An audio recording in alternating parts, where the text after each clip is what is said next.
In fact, that has been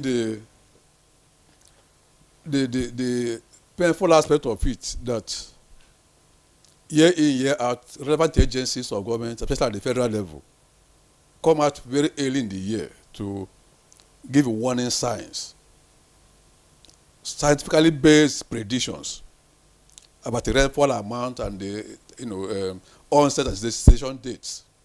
And then that's from 9 months. And then the NISA always goes ahead to give you the breakdown, that rainfall predicted, and other factors in terms of maybe transboundary rivers, that pass through Nigeria. What does it portend in terms of flooding? So we come up with such documents and scientifically based documents.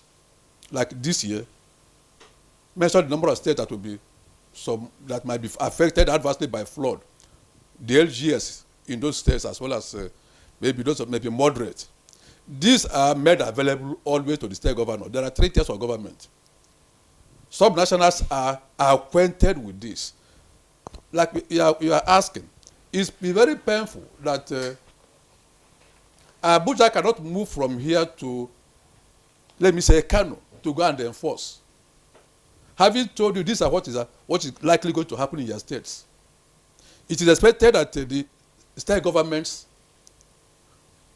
with the local governments should work in tandem to ensure that the community, because the flood issues occur often in the communities, that people are abreast with this information, and the necessary actions are taken as early as possible. Not you can hardly do anything by this period. If actions are taken early enough, it will reduce the impact. We talk about flood issues when there's a disaster accompanying it. If the flood will always come, quite all right, but when disasters happen, that's when people talk about it. So we expect actions from the subnationals. What these predictions are made available, but it's like people wait for it, and then maybe whether it will happen or it will not happen, they keep quiet, and then later when disaster occurs, we keep asking for relief. So we are really pained that we don't receive commensurate response in terms of preparedness once these advisories are issued early enough in the year.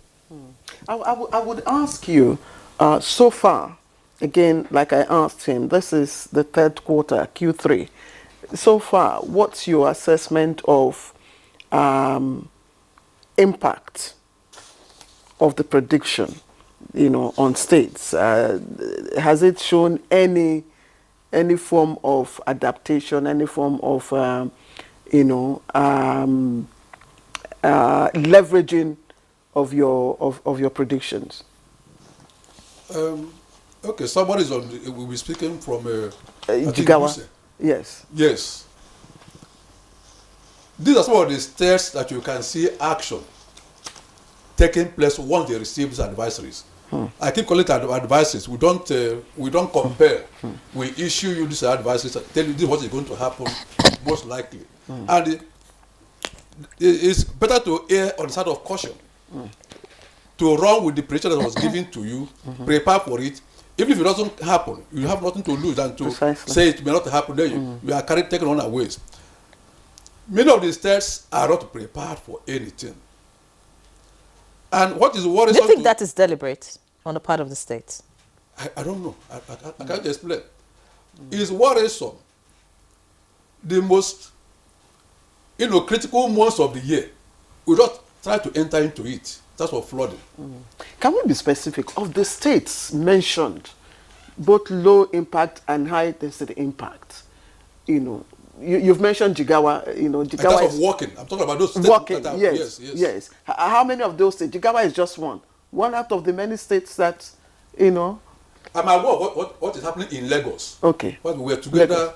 I think 24th and 25th and 26th of last month in Lagos.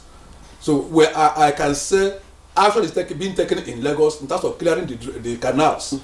Something is happening there. The FCT is working in terms of getting prepared. Once they get this information, they run with it. They call stakeholders, like even my colleague Nepa is saying here. But in most other states, I know what is happening in Bayelsa as well too, in terms of getting prepared. Calling you to ask questions, please, what did you say, this and that? Can you give us more information update. But majority of the states, if I may say, more than 80% seem not to. Yes, we will. More than 80% seem not to be doing anything at all. But a few states are taking action. All right, many thanks.